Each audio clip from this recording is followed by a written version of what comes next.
A few days back, temperatures reached 27 degrees here in Germany, and while that didn't last, it did tell me it was about time to think about the skincare changes you need to make to your routine come summer. They obviously differ depending on the climate you live in. We have 4 seasons here, but none of them are extreme. If you live someplace like the Philippines though, it will basically always be warm and humid climate. So yes, basically the best skincare routine for summer or for all year round if you live somewhere hot and humid or hot and dry. Like, I don't know, Broken Hill in Australia. I was there once and wow, that was something. So 5 skincare routine changes to prepare for the summer heat. Let's go with that. With one extra bonus tip for those with oily skin right at the end. If you're new here, welcome. I'm Dr. Anne, a physician passionate about skincare and well-aging. To keep the video short, I won't go into detail with specific products, but list some suggestions in the description box. As always though, go with the products you know and enjoy rather than buying what works for me, as every skin and preference is different. The higher the temperatures are at night, the more likely we are to sweat, and the more sebum is produced on our skin, and the mixture between these two is an ideal breeding ground for bacteria, leading to clogged pores and breakouts. This is why in the summer I do recommend cleansing in the morning with a dedicated cleanser instead of just water, unless your skin is really dry. Always listen to your skin.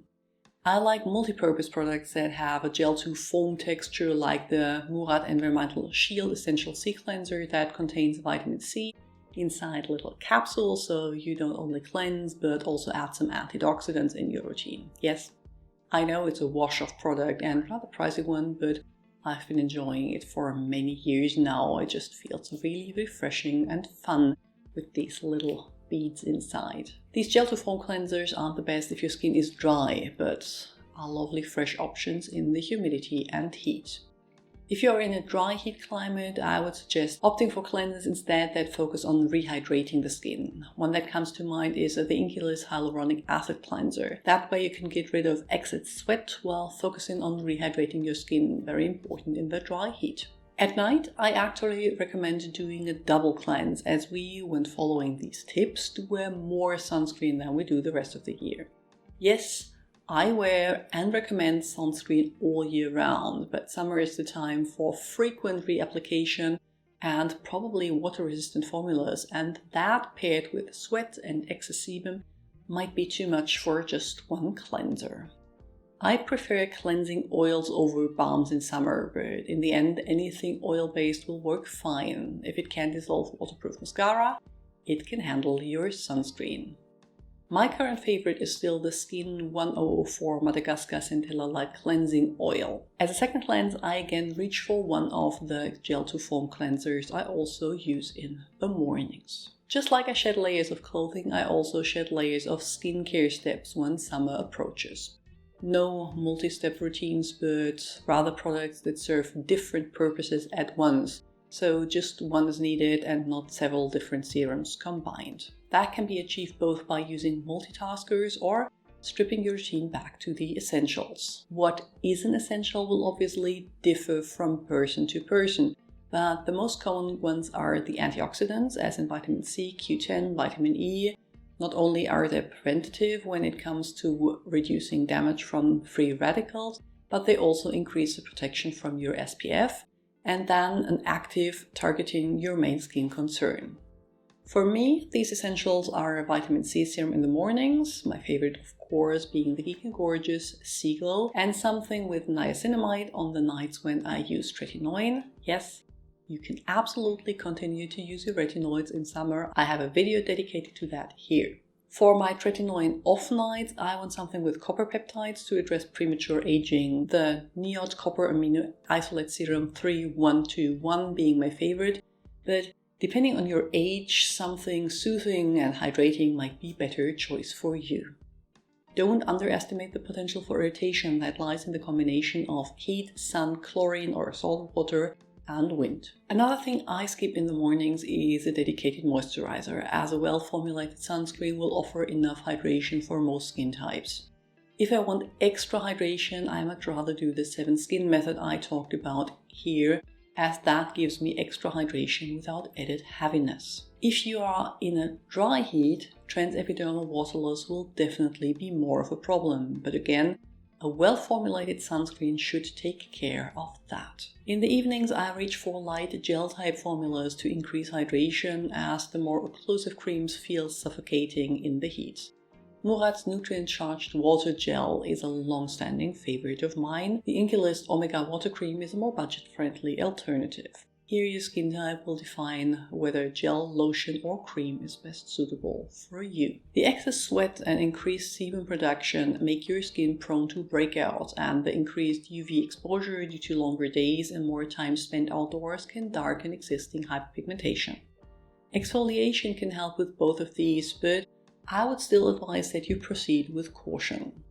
As mentioned before, your skin is exposed to a lot of stresses already, so I personally tend to stick to salicylic acid only to battle congestion. I use the Paula's Choice 2% BHA liquid exfoliant 3 times a week. If hyperpigmentation is your main concern, something like mandelic acid that due to its molecular size is more gentle and claims to be extra effective against hyperpigmentation might be a good option to target these concerns without irritating your skin. If you are in the dry heat, exfoliation might become more important, as the dryness and heat can lead to dull and flaky skin due to dead skin building up. In this case, lactic acid might be a good choice, as it is exfoliating and hydrating and so targets 2 things at once. Now that we mentioned hyperpigmentation, it is time to talk about sun protection, as it is always easier to prevent these dark spots than to treat them. Very important, sunscreen is only one part of sun protection and will never replace things like seeking shade, sun protective clothing and avoiding the midday sun, all conveniently combined under the term sun smart behavior. I love being at the beach as much as everyone else, but I am never there during the midday heat. I always wear a hat, sunglasses and sun protective clothing. You can't avoid sunscreen with these, but you should never rely on SPF alone either. I advocate sunscreen all year round, but tend to wear more heavy-duty formulas in the summer, especially when I know I will be outdoors for a prolonged period of time, as opposed to the office sunscreens I wear for the rest of the year. You know which ones I mean, these lightweight Asian ones that feel like a moisturizer. The reason why I switch is again the increased sweating. You want a sunscreen that is at least water resistant so it doesn't rub off as easily, and you want to reapply that one throughout the day. Another thing I skip in winter, but shh. This is especially important if you suffer from melasma, as the area that tends to affect upper lip, temples and cheekbones are the ones you rub your protection off first when you are sweating. Sadly, the way they are formulated means they feel less lightweight and less cooling, so you need to find the balance between the ones that offer the best protection and the one you will actually wear. No matter how incredible your SPF is at protecting your skin, if you don't wear it, it won't help. I have a whole playlist dedicated to tips for sunscreen reapplication, the different filters and all the ones I've tried so far here. But in short, apply enough, reapply often and be sun smart. While awareness for sunscreen on the face has increased a lot since I was young, most of us are still way less diligent when it comes to taking care of the rest of the body, and I sure am guilty of that. I am pale, my legs are white, I have spider veins, old scars, cellulite, and I feel like all that looks way less obvious when my legs are tanned. I am also really bad at applying fake tan, so temptation is high to just stick my limbs out in the sun for a few days and let them darken naturally. Now, did you know that the lower legs are one of the places that melanoma frequently appears in women? Anyone else see a connection here? So, when you take care of your face in the summer, don't forget about your limbs, your décolleté, your hair, your lips. All these need sun protection as well. And now, bonus tip for those with oily skin. I mentioned before that sebum production increases in the summer, but that is only partly true. Some of us produce more sebum than others. That is hormonal or genetic, whichever way to look at it you prefer. And that isn't linked to the weather. But when it is warm, sebum production increases in all of us, which is great for those with dry skin that usually don't have enough, but will turn many other faces into an oil slick. Trust me, I have been there.